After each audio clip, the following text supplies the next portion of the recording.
Yo! Yan, nandito tayo ngayon sa Nueva Ecija, mga kapalaboy. Yan.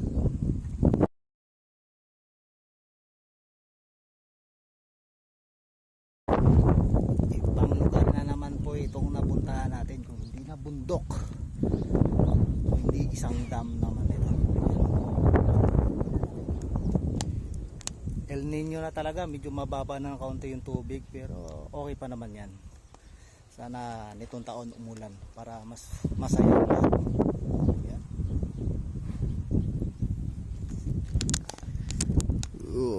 Pero malayo yan kasi Sierra Madre na po yung lugar na yan doon.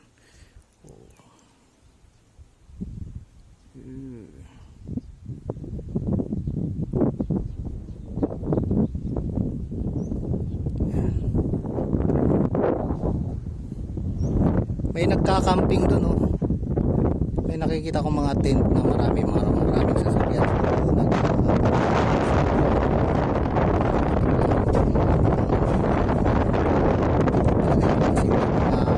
Tent.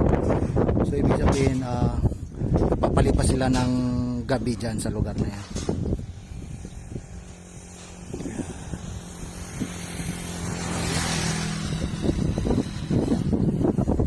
Yung Pantabangan Dam. Ayan. At ito naman po yung dyan sa baba nito yung power plant. Okay. Yan. Sana lumakas pa yung ulan na yan, ibuhos dun sa kabundukan para bumagsak naman dito at ito naman aabutin yung level ng tubig natin yan. Kasi makikita nyo medyo bumaba nga ng konti. Talagang hindi konti mataas-taas na rin, ilang metro na rin yan. Yan, thank you mga kapalaboy sa iyong pagsama muli sa aking paglalaboy. Maraming salamat po, shoutout po sa inyong lahat yan. Maraming salamat po sa inyong suporta o pagsusunod sa aking mga video. Thank you po sa inyong lahat ulit. Yan, maraming salamat mga kapalaboy. Ingat po tayo palagi kung nasaan man tayo ngayon. Ingat, bye bye.